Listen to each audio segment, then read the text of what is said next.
BookTok sells itself as a community on TikTok for people who have a passion for reading. But in reality, it's actually a community of homely, usually overweight, bespectacled women who have a passion for reading erotica novels. And sometimes, because we live in a culture with no shame anymore, they decide to meet up with each other to share among their common interests. This was an event tailored for those women called the A Million Lives Book Festival. It was now, obviously branded as an event where you could show up in ball regalia and commune with fellow book talkers, and you could meet the authors of your favorite fantasy novels that have smut in them, and drink wine and have the night you'll never forget. But in reality, it is now being dubbed the Fire Festival 2.0 of BookTok, because it was not what it sold itself to be. You showed up and you end up in this big fluorescent lit empty room in a convention center with no food, and literally this is what my wedding would be if it was left to me. like me and Olivia, it's like some guy's garage. We're all going through the process right now. There's 10 million decisions, and I just think, like, if this wedding was left to me, it would end up my being, wedding would be the Fire Festival of weddings. If I was people put huddled in charge. around a burning trash can. Like. God, nobody left me in charge. Yeah, and empty tables. You only had like a paid bar. There not only were a bunch of attendees who were scammed out of their money. This was $250 per ticket. Damn. But also, so I'm charging to go to my wedding. A group of authors were invited under the claim that they would have their hotel rooms comped, and that was not true either. The authors were told that there would be over 600 people showing up to the event, and in reality, there were only about 30 people that showed up. And this is not the first of its kind. There was another one around Bridgerton, a Bridgerton event in Detroit last year that ended up being a similar disaster. There was also, of course, the AI-generated Willy Wonka experience in Glasgow that ended up being a scam for the parents. So much so that the people involved in that ended up going viral and like built careers off of it. The employees, the sad employee lady. So the last BookTok was in Detroit. This BookTok is in Baltimore. BookTok is a genre. I know, but I'm just thinking, like, that should be the first red flag. They're sending you to Detroit or Baltimore for right? Like, what are they gonna do? Like, I wouldn't go there for any reason. Like, guys, really. BookTok in Kabul next summer. You guys gotta be there. What was promoted as an immersive gathering of hundreds of book lovers, authors, and publishers, and themed entertainment quickly devolved into what is being dubbed the Fire Festival of BookTok. Organized by Archer Management, A Million Lives promised author panels, romantasy, cosplay meetups, a costume contest, a content creation room, a vendor hall stocked with new releases, and, of course, the ball to top it all off. People were going to be dancing all night. Do you know what I think this is? This is a completely left field train of thought, but I think that what it is now is this new generation of people today grew up watching TV shows where stuff just happens, and they think that they can just announce something, and that room full of books to be sold, that's just going to appear there. If you manifest hard enough, it will just materialize. They don't realize they're like, oh crap, I gotta call vendors. I gotta call people to bring in like furniture and bookshelves. Like they assume that when you watch something on TV, it just happens. Like you only see the actual events in a TV show or a movie. You don't see. I want to see a movie that's just the boring parts. It's a cop show, but it's just the paperwork. It's never it's like and then the gunfight happened. It's just like, I want to see the gunfight. No, I want to see him driving to work, taking phone calls. Like nobody actually takes for granted. Everybody takes for granted all of the actual work that goes into making the world work. This generation. Well, I love how like the amenities they've described. They've just described Barnes and Noble. You could just go to Barnes, just wear a dress and go to Barnes and Noble.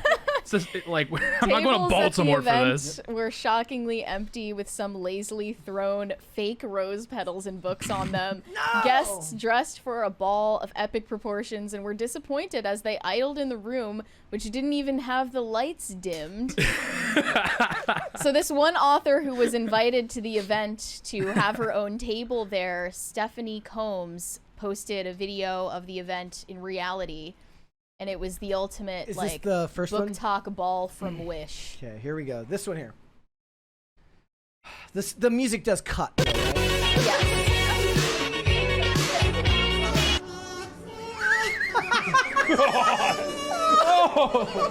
Yeah. Looks like they're there to vote. Right? Looks like you showed up to a It's middle a primary, school gym yeah. to vote in the primary election. What is going on? There was a second video I mean, posted, props to the editor for the sound effects. Right. Yeah. Another fantasy author posted a video from the event, Percy J. Here we go. This one. Yep. To Jurassic Park.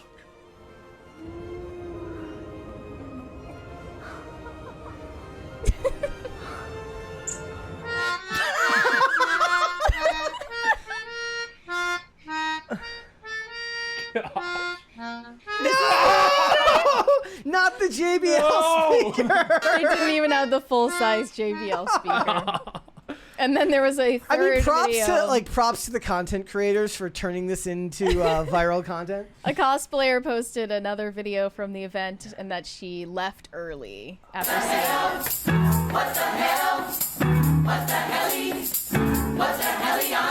I mean, that looks like dim the lights and put some decorations around You're the not corner. selling it for me. No.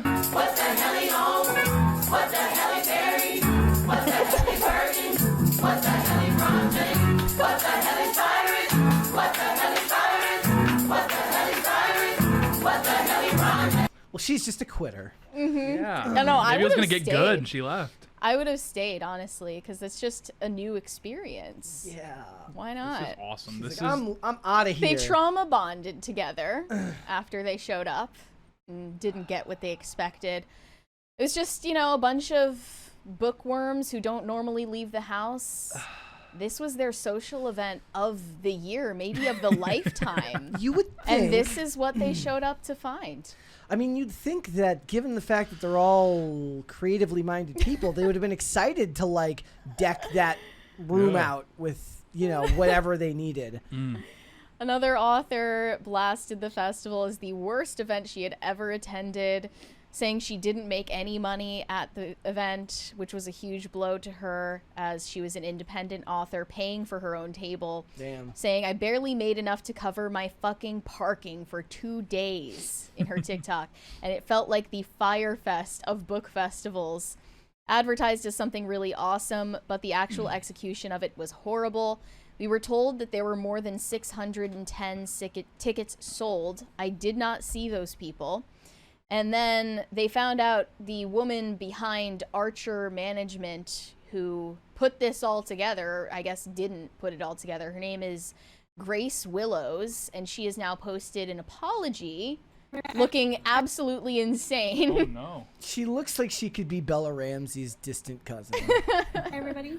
I am wanting to issue a formal apology. I do understand that the ball tonight was not set up to standards. There were a lot of issues with getting set up and it was not set up well. I want to apologize. If you would like a refund, please contact me and I will issue a refund immediately. Like you can hear the chatter in the background, like she's an hour into She's the event, literally she's already still in the apologizing. event Like and this sucks, apologizing. guys. She's like, I gotta get on this now. What did you think was gonna happen? That's brutal. So now they've released a statement from Archer Management saying that all of the attendees are going to get refunds by the end of the month because they were scammed. The Bridgerton ball was actually even worse from what it sounds like. But how do you F this up in the age of irony? You just have to set up a ball called the bad event. And it's Yeah. literally this on purpose, and people will go simply No, for yeah, like Gen Z would go to that for the irony. the irony For of sure. it. Like, how do you fuck that up? But the Detroit Bridgerton ball was even worse. It said attendees resorted to sitting on the floor eating Kit Kats, and there was a stripper I have to address this comment. In the chat, Zach says she kind of looks like Michael Malice. The organizer? Wait, I kind of saw There's a little bit of Michael Malice in her there. Maybe they're related. Okay. Who knows? He would never sell you a bad Fire Festival ticket. Yeah. This is traumatizing. So truly. this was DashCon in 2014. Right. So, like, the first event that came to mind when I came across this story was DashCon. It's kind of the first infamous example of an event that was planned for people who are chronically online, and then they showed up and it was a disaster. This was back in 2014, ancient history, and it was basically supposed to be for all of these Tumblr fandoms to commune and, you know, bond with each other over their interest in Doctor Who and Sherlock. And then they showed up and there was just a ball pit. Like, that's it. And it ended with the organizer, a 17-year-old, going around with a paper bag asking attendees for donations to make up the roughly $17,000 needed to keep the convention afloat. Damn. Now it's immortalized as one of the internet's most infamous failures. But here's the crazy part. They're bringing back DashCon. Well, yeah, it's going to be way more successful It was now. announced just in January this year that there is going to be a DashCon 2. I don't know if it's from the same organizer, but they say, according to the organizers, this one's going to be different. Well, okay. I mean, since you said it's going to be different, sure. I'm all in. Well, I mean, now it's got a name attached to it. Its failure has become its biggest marketing. Yeah, this is gonna be its awesome. biggest marketing. Right, point. like you show up to DashCon 2 and you'd almost be disappointed if it were an actual event. I don't want it to look good. I want it to turn out badly. It should be more like an art installation, you know? Yeah. And you can participate in it by pissing in the ball pit. I was gonna say, wasn't that DashCon like they just had a singular ball pit? And That was it. It was an Awesome. empty room with a ball pit. Yeah, but if you tell people that's what it's gonna be ahead of time, you're gonna get a different crowd, and it's gonna be amazing. People will remember this young lady from the Wonka experience. Just looking like she's having the time of her life. She parlayed that into some like future event appearances and stuff like Right, that. So I was in Glasgow recently, and I would ask locals about the WonkaCon, Really? and they would speak about it like it was 9/11. Like they were like, you could smell the death in the air. It was grim. you know, I just Why can't people throw events anymore? Like, what happened? 'Cause it's a skill set. The fellas can throw together an event. We can mobilize very quickly. Who are the fellas? Well, like this is a bit rough, but the you know the guy that went to the coffee shop where they wear like bikinis.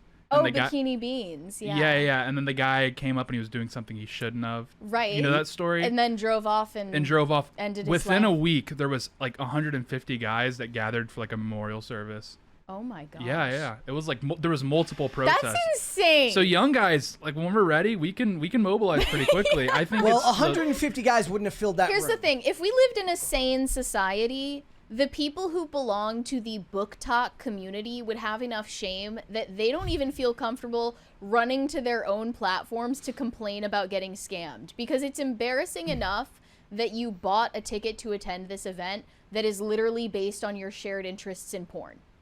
Well, That's literally what it Maybe the is. reason it wasn't designed well is because they were going to put up decorations, but it was all like graphic images, and it's like, crap, we can't put any of that on the walls. We'll Right. get in trouble. She's like, I already rented the prom dress. Yeah. So Just keep that shit to yourself. Don't try to make the No, BookTok this is festival not the problem. happen. It's never going to happen. The problem here is that lady showed up to Comic-Con once and thought that everything just plopped down and just appeared there one day. Like it unfolds like the state fair rides, you know? Like, have you ever like looked at what a state fair looks like when it's being set up by it's everybody awesome. and there's thousands upon thousands of Yeah. people? yeah, like, there's just like a 17-year-old hammered snapping a big ride together.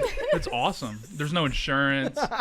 You just get on and the just carnivals, yeah. yeah. No one's an atheist on those rides. I'll say that. Everybody who puts on an event has to at least should be forced to like go follow around somebody else who's had to put on an event so they can get an idea for the size and scope. And that whoever runs that like convention center should have been like, so do you have like any history of event planning? Like do you know? And be like, do you know what a vendor is? Do you know what like start using terminology to the industry, Right. and like use it to question them. And if they don't know what that means, then you don't rent it out to them. Now that I put it all into perspective, this makes TanaCon look like the event of the century. Yeah. You know, because their problem at TanaCon was that too many people showed up. Yeah. Like everyone wanted to go to TanaCon, and it could have been great.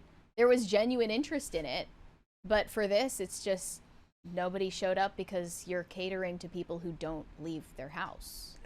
Okay, so guys, just if you're gonna put on an event, hire an event planner. It's a good job. Or There's don't. websites If with your people. if your interest in your community is BookTok, literally don't do anything. Just tell us ahead of time so we get the story first. Okay.